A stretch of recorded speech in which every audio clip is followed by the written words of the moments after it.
আর live news Chakulia number 1 में अंदाज में न्यूज रतन कुमार सिंह के साथ। বলছিলাম আপনার কি স্কুল রয়েছে? হ্যাঁ, আমাদের স্কুল চলছে। কত সাল থেকে চলছে স্কুল? আমাদের স্কুল শুরু হয়েছিল 2020 সাল থেকে। কি নাম স্কুলের? তপবন নার্সারি বিদ্যালয়। কোথায় রয়েছে স্কুলটা? আমাদের এই স্কুলটা রয়েছে চাকুলিয়া ব্লকের ঝলঝলি গ্রামে। বলছিলাম বলছিলাম শিক্ষক এবং শিক্ষিকা কজন রয়েছে? বর্তমানে আমাদের এখানে শিক্ষকরা রয়েছে 11 জন, শিক্ষক 2 জন এবং মোট ছাত্রছাত্রীর সংখ্যা 140 জন। আমাদের 22 ফেব্রুয়ারি 22 ফেব্রুয়ারি প্রতি বছরই প্রোগ্রাম হয়। তা আমাদের স্কুলের প্রোগ্রামের সঙ্গে সঙ্গে আমাদের যে আশ্রম তাদের সেই প্রোগ্রামটা একসঙ্গে করা হয়েছে। একসঙ্গে করা হয়েছে। তো বলছিলাম এখানে কি যে আপনারা কি স্কুলটা যেটা চালাচ্ছেন আপনারা কি এই যে আশ্রমের দায়িত্ব চালাচ্ছেন?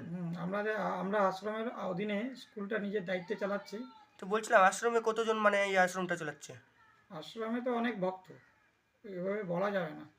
মানে মেন ভক্তর নাম তাও জানতে চাইছি। প্রধান ভক্ত আমাদের এখানকার সেক্রেটারি হলো তপন কুমার দাস, সম্পাদক হলো বিমল কুমার দাস।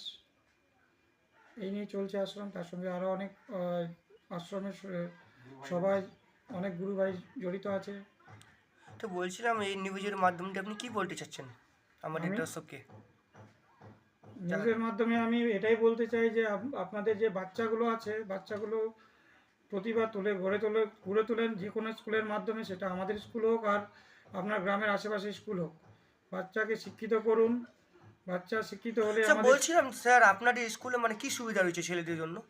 আমাদের স্কুলের যেটা বেসিক পড়াশোনা, বাংলা ইংরেজি এই দুটো মাধ্যম রয়েছে। তাছাড়া আমরা ক্লাস টেস্ট নিই, প্রতি শুক্রবারে ক্লাস টেস্ট নিই। যে বাচ্চাগুলো পড়তে পারে না বা যাদের ইমপ্রুভ ভালো হয় না তাদের আমরা স্পেশাল ক্লাসের মাধ্যমে ইমপ্রুভ করানোর চেষ্টা করি।